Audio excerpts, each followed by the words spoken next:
Happy holidays! Thanks for listening. This is the San Diego real estate market update for December 2017. My name is Lenska. I'm a real estate broker and investor. Also, I serve as the ambassador to one of the largest investment clubs in San Diego, SDCIA, San Diego Creative Investor Association. As a professional, I'm always committed to bring you market data and insights to help you make better decisions as an investor, home seller, or home buyer. Since we're in the holiday spirit, I think a little rhyme is appropriate, which means for the San Diego real estate market, it goes like this. Listeners, can you hear the angels sing? San Diego real estate market is in full swing. Whatever the national trends are, whether they're booming or busting, what really matters is what the market conditions are here in San Diego where you live and you invest. Let's talk numbers and stats for San Diego. There's no fortune telling here, just fortune building.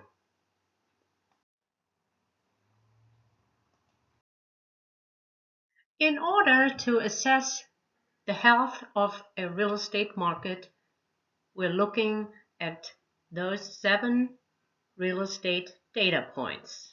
We talk about sales and inventory numbers, interest rates, employment data, home purchasing sentiment, builder sentiment, trust deeds, and affordability. Let's take a look at the 500 in November, which is an 11.8% year-over-year increase. Very good.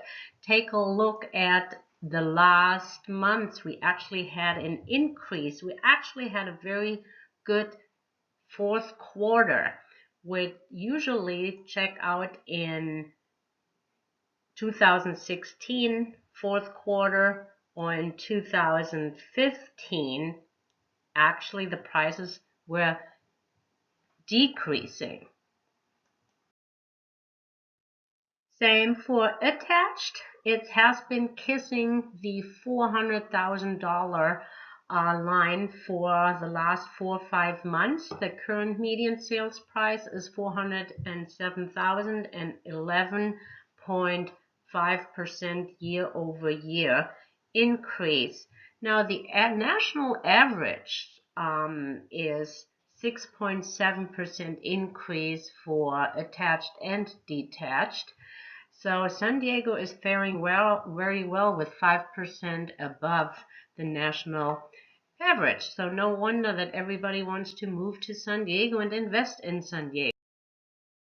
The average price per square foot, as we know, price per square foot is super important. The appraisers go by price per square foot. Fix and flippers use price per square foot. We do run comps. We go by what are the rehab costs per square foot, or what are the construction costs per square foot. So that's an important number. We have an increase there of 6.5 year-over-year. Check out where we started at 225 in 2012, January 2012. Now in November, we're up at 377 for detached. For attached, we're about 399, let's call it 400, a 7.3 year-over-year increase. The big story of the year, I believe, was the inventory or non-existent inventory or low inventory, or we can't find any properties or multiple offers on properties. Check out, we have been going down and down to about 3,547 units, detached units. It's a 25.4 year-over-year drop. This is the lowest number in about 12 years. For attached units, practically the same story. We've been going down since the mid of the year, which is about 1,367 units, and it's a 10.7% drop year over year. Because of the tight inventory, we usually have a very competitive market, and properties simply don't stay very long on the MLS. So for detached units, we have about 33 days, and historically, yes, the market slows just a little bit, but we're just talking from maybe 27 days to 33 days, 8.3 year over year drop. The mortgage interest rates have been holding steady practically through 2017.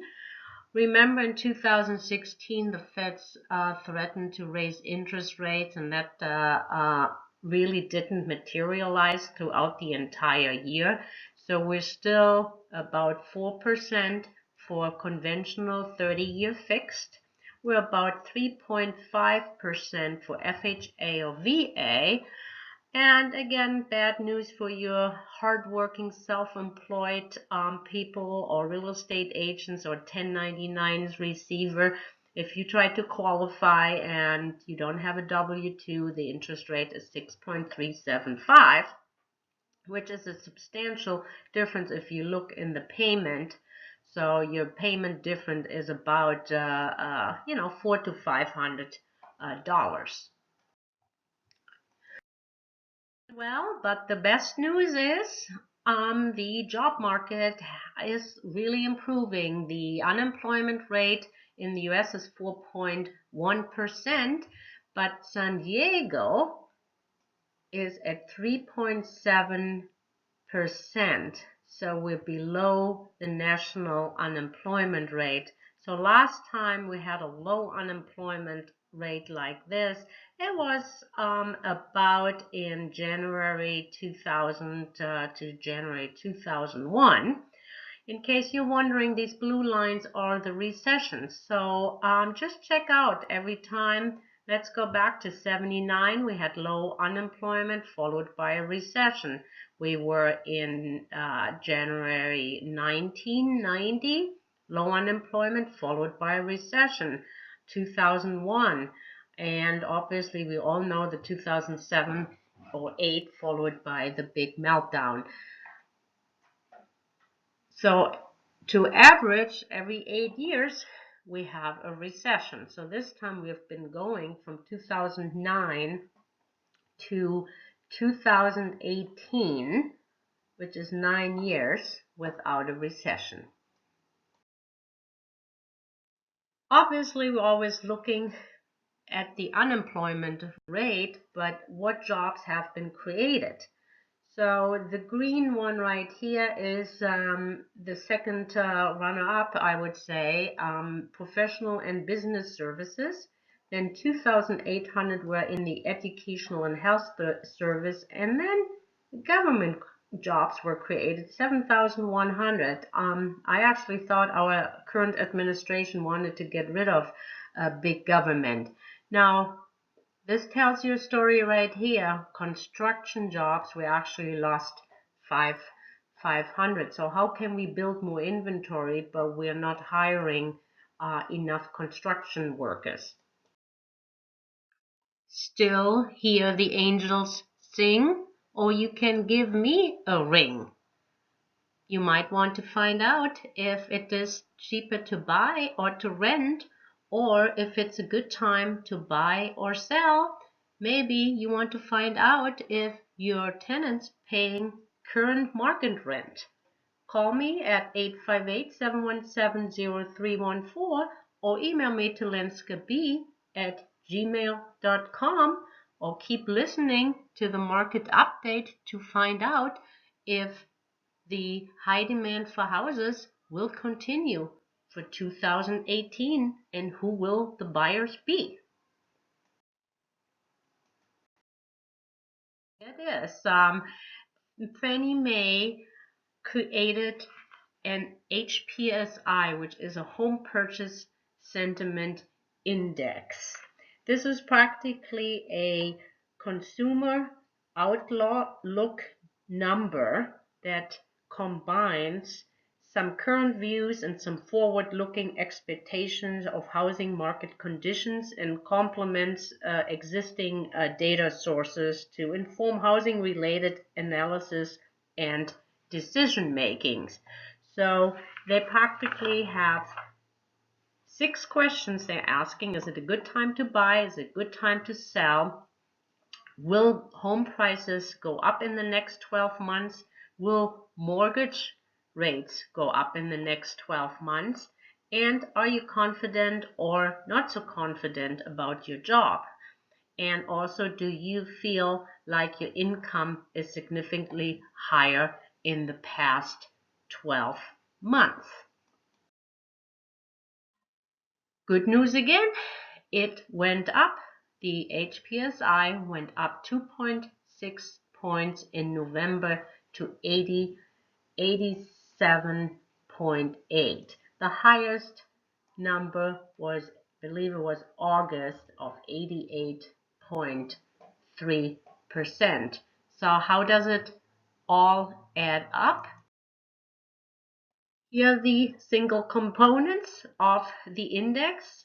We have an increase of 7 points. People think it's a good time to buy.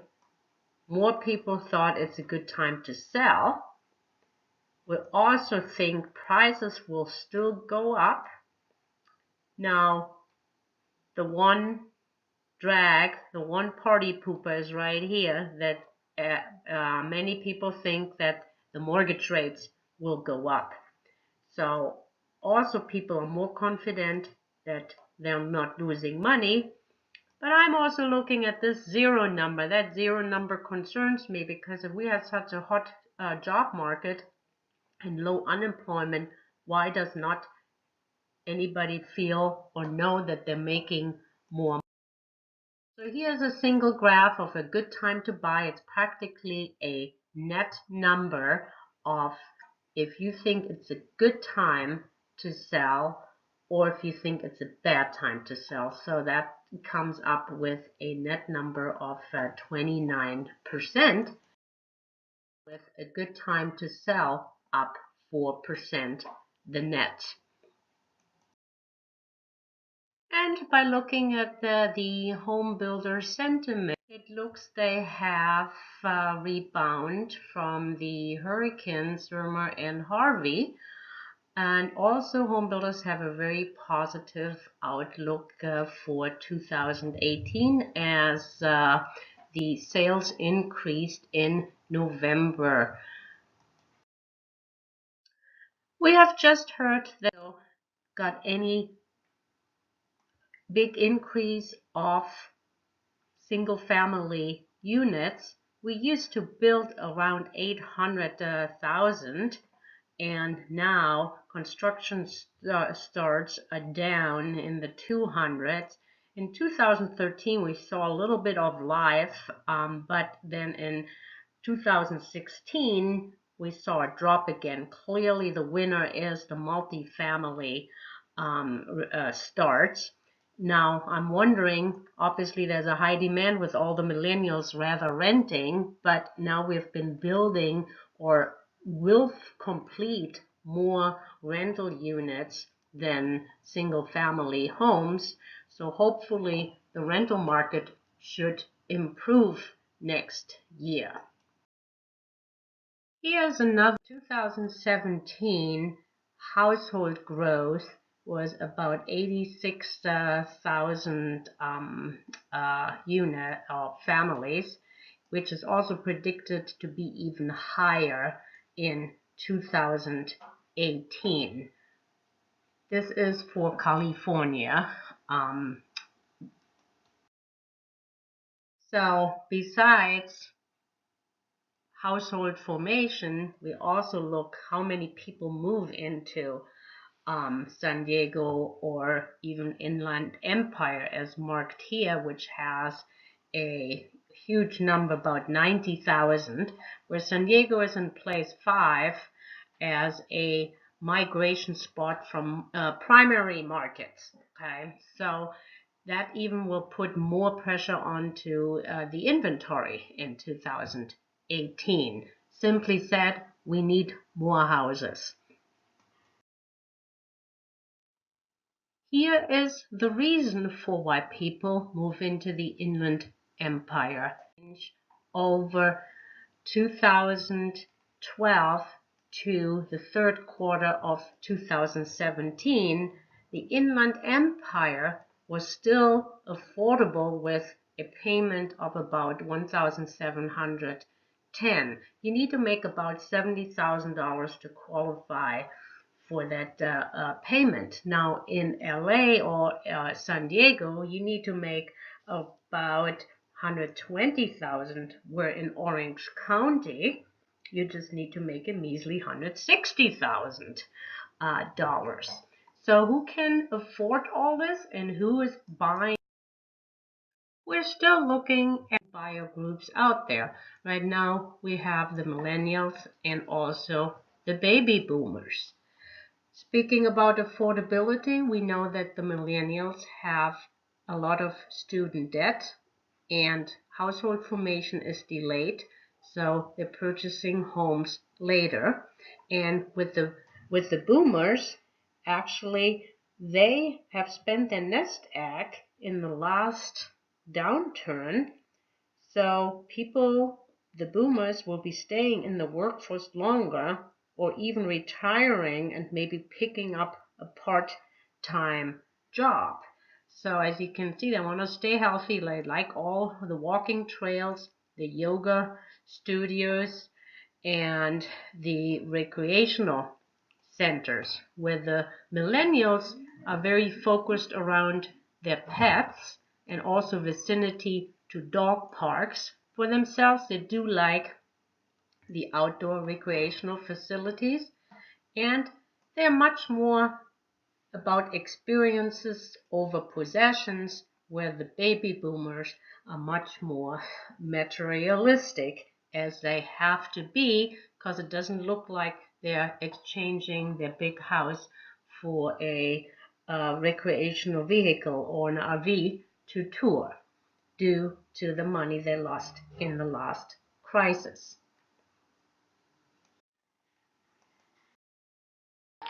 And And here we are. If you'd like to learn more about real estate investing, we have 3 opportunities for you. We have a hands-on rehab field trip where we go out in the field, look at houses, and analyze them for maximum profit, which is on every third Saturday. The next one will be held on January 20th. We do have a real estate profit building 1.0 meetup on the third Wednesday, which the next one is December 20th. We have a great speaker this Wednesday about technology and investing, and SDCIA offers many real estate classes through 2018. It's always a good time to learn, especially if you have great classes like this, Real Estate Investing 101 or Fast Start Fundamentals. On February 24th, we have Claude Diamond for sales and negotiating, and March 17th, a wealth building workshop with Equity Trust. Contact Ann Belinsky, newsletter at sdcia.com for further details, or it's coming to a website near you very soon. So get prepared for the next real estate trend. Get the tools and the support you need to win. SDCIA and I will always to support you. I am myself a real estate broker, so you can schedule your free investment analysis or property evaluation today to start off 2018 the right way. I'm an email or phone call away. I'm here for the real estate never sleeps. I'm there for you 8 days a week. So thank you for listening. Have a Merry, Merry Christmas and Happy Holidays. A successful and healthy 2018. See you then.